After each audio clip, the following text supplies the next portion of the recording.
What is up, guys? Welcome to a brand new video. So today we're looking at two really cool things. So the first one is how Ninja Tabi is absolutely broken right now and a really good answer to basically kill lethality, and also which items you should start on AD carries now. The guys over at Qutee, by the way, have also given me $50 of RP to give away on this video. 25 in the comments here and 25 over on Qutee itself. I've set up a page over there where you can comment about this video, but I also really want to know what random tips or facts you have about League for a video. I'm going to pick a random comment to win the 25, and if I use your fact or tip in the upcoming video, I'll also give you some more RP as well. I'll be having like 20 plus tips and facts in there, so you've actually got a decent chance to win. Basically, comment below, like the video if you do, and comment over on Qutee for a chance to win the RP. Anyway, let's crack on with this video. So we're going to start with Ninja Tabi and then look at AD starting items as well. Tabi is basically lethality killer right now, as well as super good against any AD champion. If you've ever wanted to make a Riven or a Yasuo or a Talon or maybe even a Zed want to kill themselves, this is pretty much all you need. It's 30 armor, it reduces all damage from basic attacks by 12%, including a bunch of ability stuff, plus obviously some move speed. The less obvious is how super gold efficient it is. Like, it blocks 12% of their basic attack damage. It's almost like having an extra 20 to 30 armor on top of the 30 Tabi already gives. That's more than a dead man's worth, by the way, so when you're looking at reduction stuff, it's just really good. Super math nerdy wise, the damage reduction on the Tabi is not additive, so it's actually even better with the more armor you have, hence why like tank stacking armor are so horrible to play against with these.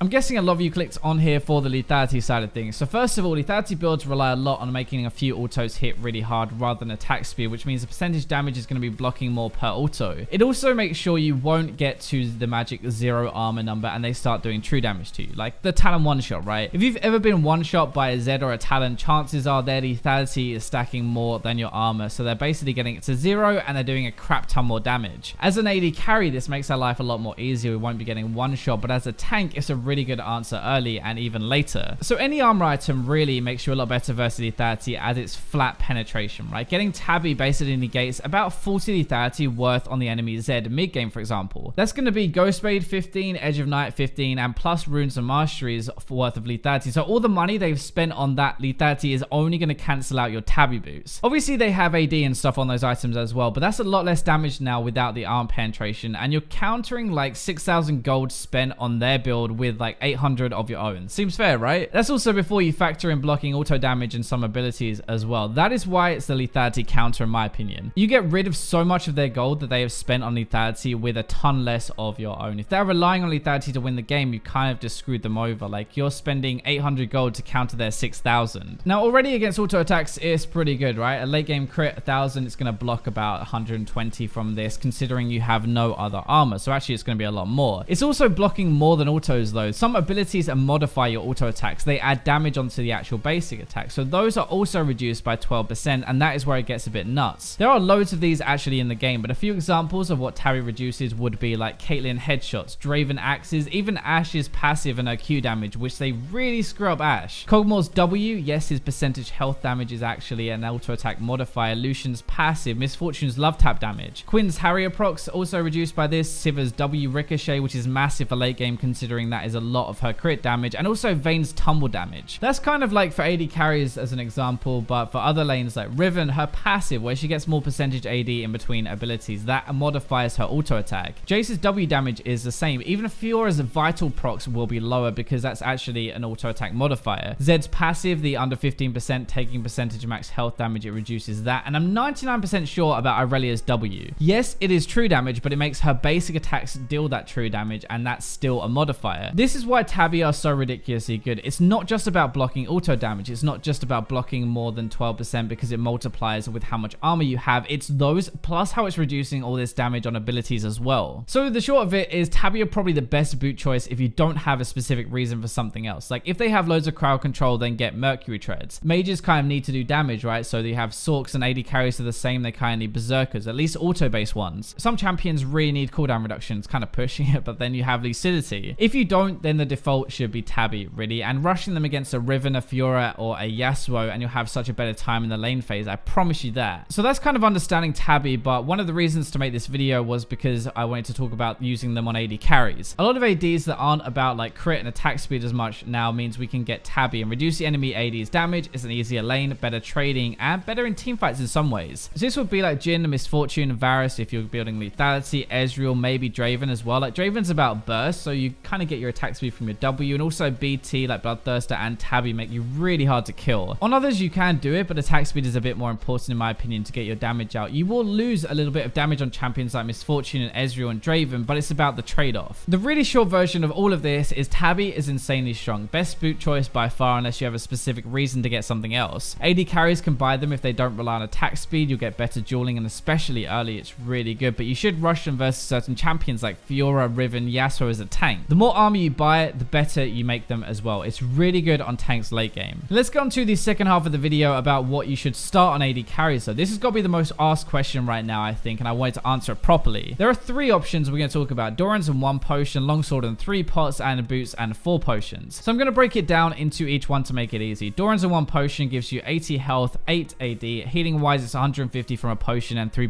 lifesteal. It's really for lanes where you either want to fight a ton or the enemy wants to fight, and this will be better in 7.5 because of the exhaust nerfs, Lucian being a bit better and a more engaged supports. It's going to be good versus champions like Lucian and Draven, or Leona, Alistar, and Blitzcrank, champions who want to fight from 100% to 0 and not poke. The downside of this though is you have less health back than the other options. You have 150 from a potion compared to 450 or 600 health with the others. Suddenly when you phrase it like that, the lifesteal doesn't actually seem that good early anymore. You also have less sustain in general if you're low health. Lifesteal is good if you can attack minions, but if you're on like 100 or 50 health, chances are you'll be zoned away and not able to, so lifesteal is useless. It is dead money as well. You don't upgrade this. It's efficient stats for the price, but you're eventually going to sell it, right? You're not investing it into your mid-game build at all. So basically, it is good on any champion. You can do this on whoever you want. You just have to look at the lane you're in. So let's move on to Longsword and 3 potions. It's 10 AD, healing wise it's 450 health from potions, and this is for lanes where you're going to take a lot of short trades or against pretty heavy poke but leaning towards fighting still. It's more efficient actually because you upgrade it into your build. You're not wasting gold at the start of the game, which gives you an earlier power spike. You get that first item 350 gold sooner, and often that is worth the price of skipping Dorans, like getting a Ghost Spade or an Essence Reaver. The passives you gain when you complete those are better than a bit of extra health early into the game. You also have 450 health worth of potions. You can afford to trade more or mess up more, and you're still going to be fine and recover, and you don't have to base and miss minions. This is good versus champions like Jhin or Misfortune with their poke, and Caitlyn and Ashe with their range and auto attacks. Is also good versus champions like Jinx and Vayne, who are weak in the lane phase, and you won't need the extra health from Dorans. Support wise, Sona, Nami, Karma against those is pretty good. It's champions who want to poke over and over more than actually full on fight you. The downside is there's less health and lifesteal, right? You're going to miss that health early and lifesteal more mid game if you don't get it somewhere else. You're not as good in an all-in fight either. Your damage is actually fine, but it's more risky because you have less health. So it's kind of like a weird matchup. Dorans is going to win overall fights most times from 100% to 0, but Longsword will win if they can survive and pop back up afterwards. You kind of need more patience with this build. You take short trades to burn their health bar and outlast them basically. Also, not everyone has a first item which Longsword builds into, meaning it doesn't actually accelerate builds. Sometimes it delays it. The kind of fix for that though is what we talked about in a video the other day about getting a Vamp Scepter in a hard lane, upgrading that Longsword start into a Vamp Scepter for a really good sustained lane, and I'll link that video down below. So this start is good on any Ghost Spade and Essence Reaver rush champions where Longsword builds into the first item. It accelerates your first item. It's also okay on champions who don't do this but want an early Vamp Scepter in lane for the lifesteal, which makes your laning a bit easier, and it's also just more health regen. So let's move on to boots and 4 potions. 25 move speed, no AD or health though, and 600 health from potions. This is really for lanes where you're getting really heavily poked and also have to dodge a ton of skill shots. It sounds really weird, but this is more than 600 health during the lane phase. Dodging a Zyra Q every time saves you about 100 health or something like that. It's much easier with boots, so this is more sustained than just 4 pots, if that makes sense. Move speed is kind of how you use it really. Like you can use it to chase, like you'll likely have boots and they don't, or to run away after a trade and they can't catch you. You can use it to escape ganks a bit better or join them when your jungler comes as well. Even though you lose damage here, you do contribute in other ways. It's also very good for a beginner AD carry player who, one, doesn't trade very well yet,